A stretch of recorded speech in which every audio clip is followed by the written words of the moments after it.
जी महमूद साहब, तो चिराग हसन असद तो आज चौथी और आखिरी किस्सा है। उनका तारुफ शाहिद अहमद दहलवी ने यूं कराया है कि इम्तियाज अली ताज के यहाँ बैठे थे, उन्होंने मुलाजिम से कहा जाओ हसरत साहब को भी बुला लाओ। थोड़ी देर बाद एक बालाकद दोहरे जेल का शख्स ड्राइंग रूम में आकर एक कुर्सी पर बैठ गया। इम्तियाज अली ताज ने तारुफ कराया कि ये चिराग हसन हसरत है। तो शाहिद साहब कहते हैं उनका तस्वुर मेरे जहन में ये था कि कोई रेशमी किस्म का धान पान सा आदमी होगा जो ऐसी नाजुक नाजुक सी इबारत लिखता हो, लेकिन यहाँ मामला बरक्स निकला। मैंने दिल में कहा या अल्लाह, ये हसरत है, इन्हें तो तैश या गैर अपना तखल्लुस रखना चाहिए था ताकि मौलाना का खासा गठा हुआ था, चेहरे से गजब का इशार था। एक गजब का एक हम काफिया लफ्ज और भी है, लेकिन उसको यहाँ हम बयान नहीं करते। समझ गए ना।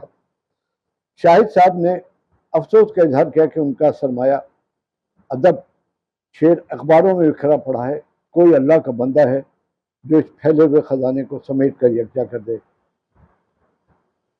आधा बरस के नसरुल्लाह खान साहब की राय यह है कि हसरत साहब के बारे में, ये नसरुल्लाह खान कहते हैं, बिला खौफ तरदीद कहा जा सकता है उनसे बड़ा मज़ाहिया कालम नवीस और तंज निगार आज तक पैदा नहीं हुआ।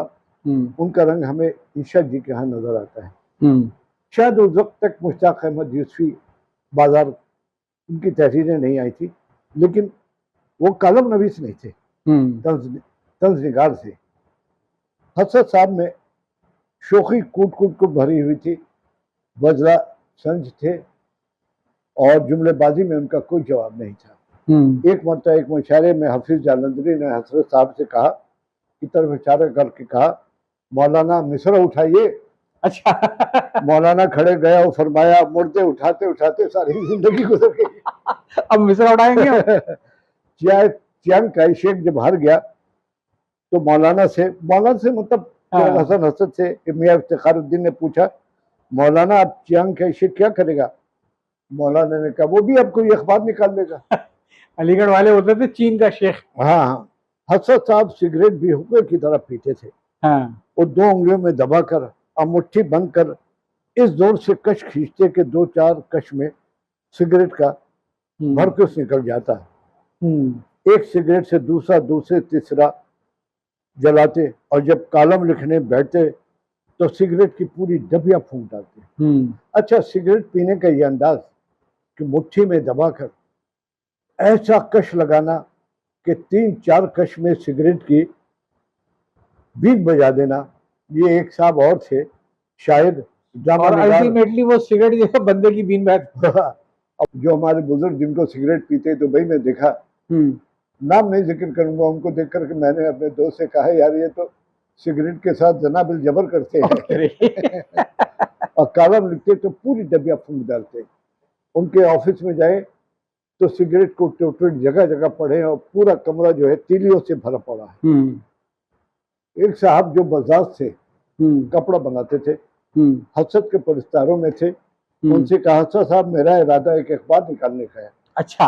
हसरत साहब ने कहा, जरूर निकालिए। रात को लट्ठे पे छापा और सुबह होते ही धो डाला। रेडियो के आला ओहदेदार हमीद नसीम लिखते हैं कि बहस मौलाना की बड़ी कमजोरी थी। वो हर शख्स की बात के खिलाफ बुरहान काता पेश करना को अपना अखलाकी फर्ज समझते थे। ये एक नहायत बेदरर और नहायत मासूमाना मशगला था।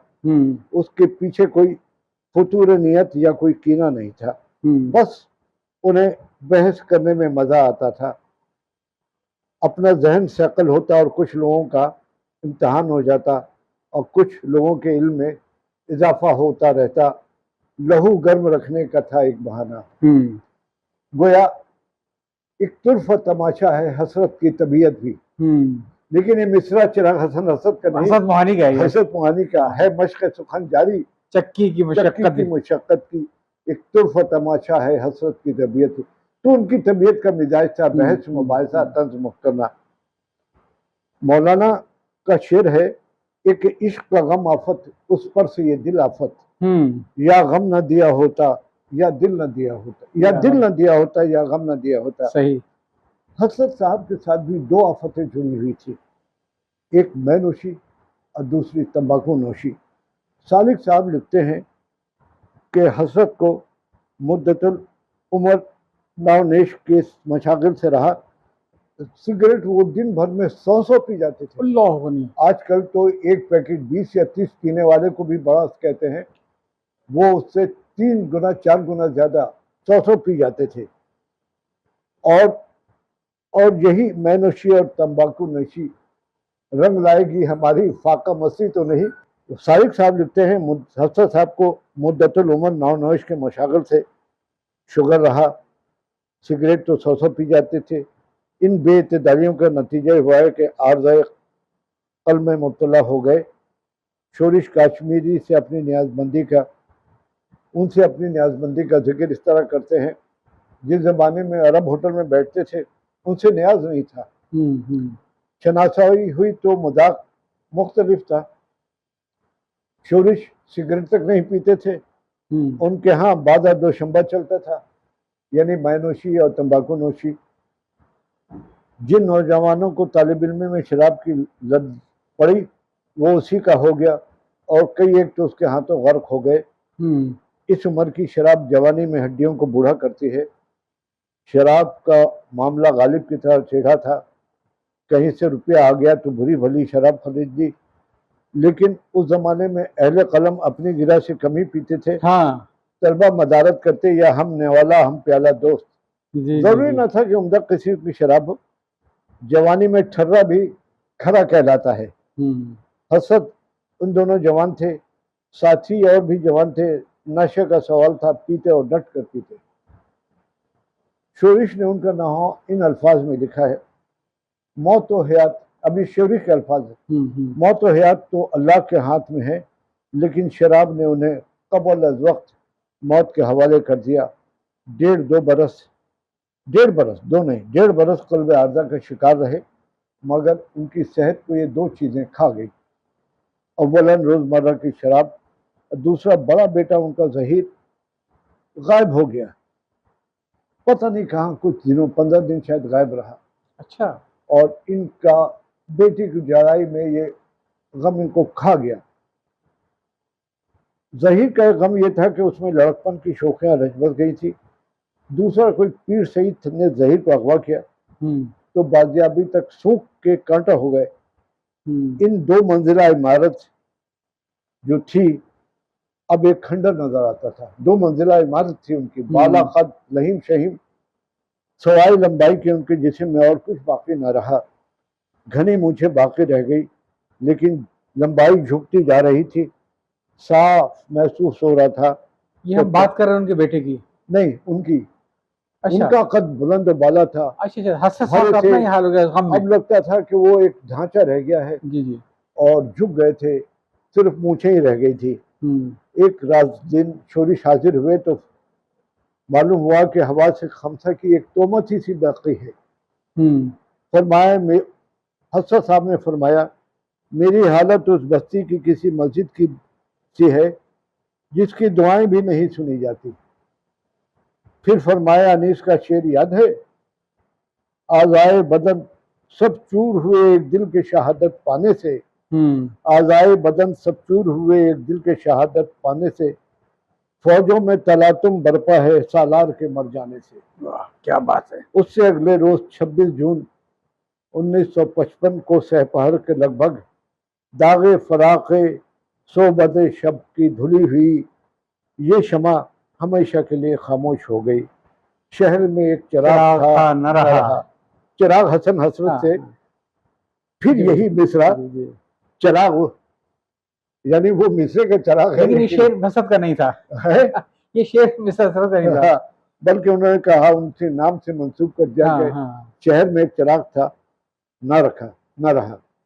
सालिक साहब ने लिखा कि तौबा सुन नसू के इनवान से लिखा, हसरत को नाव नशी और तंबाकू नोशी से बड़ा मशागिल से वास्ता रहा।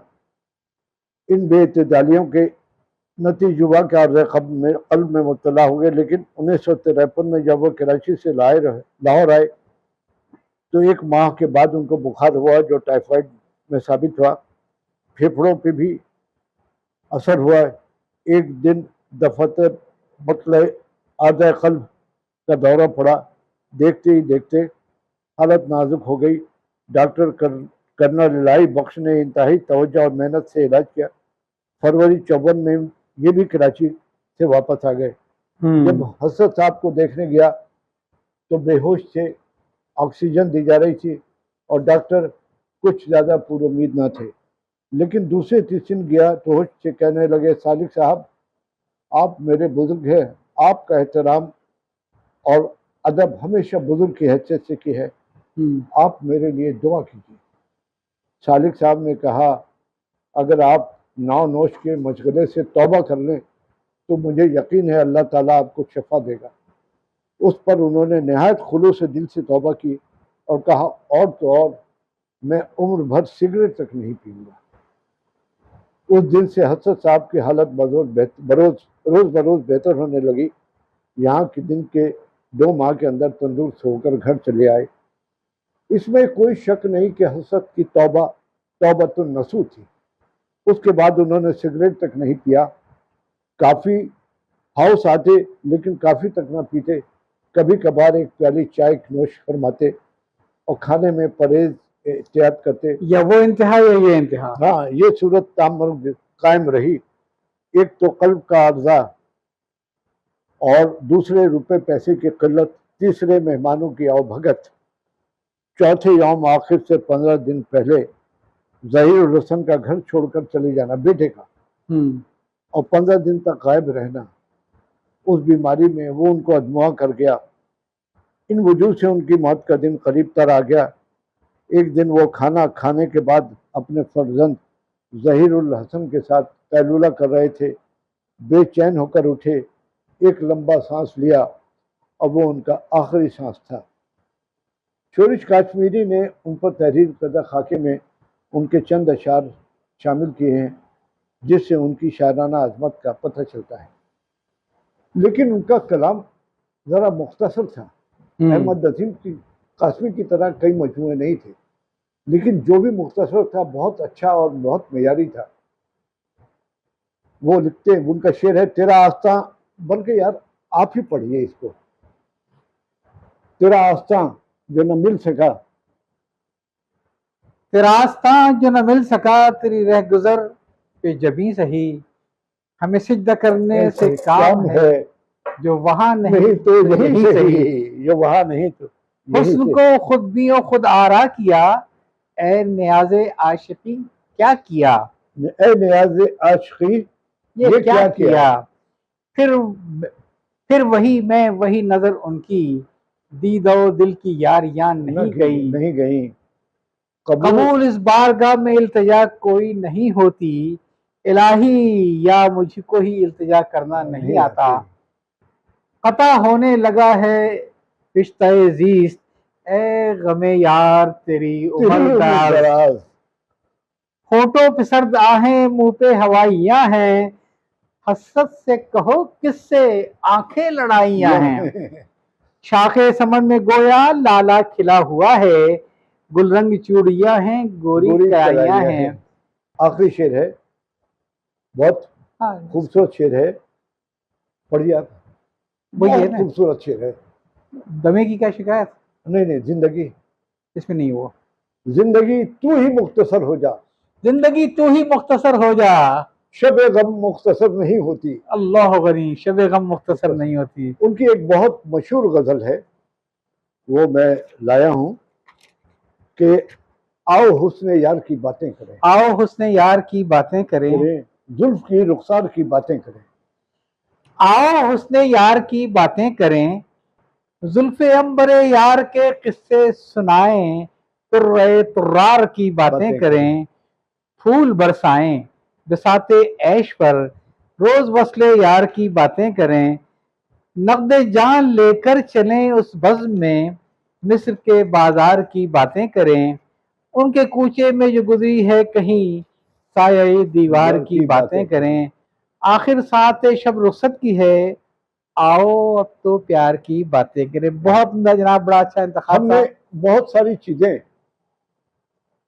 शोरिश काश्मीरी के खाके से, अब्दुल मजीद सालिक के खाके से और इस किताब से जी बहुत अच्छा काम कर रहे हैं राशिद इक़्तिबास साहब। किया है। जी, ये पूरी किताब सिर्फ सालिक साहब पर है और मेरे ख्याल है 400 कुछ पेजेस की है।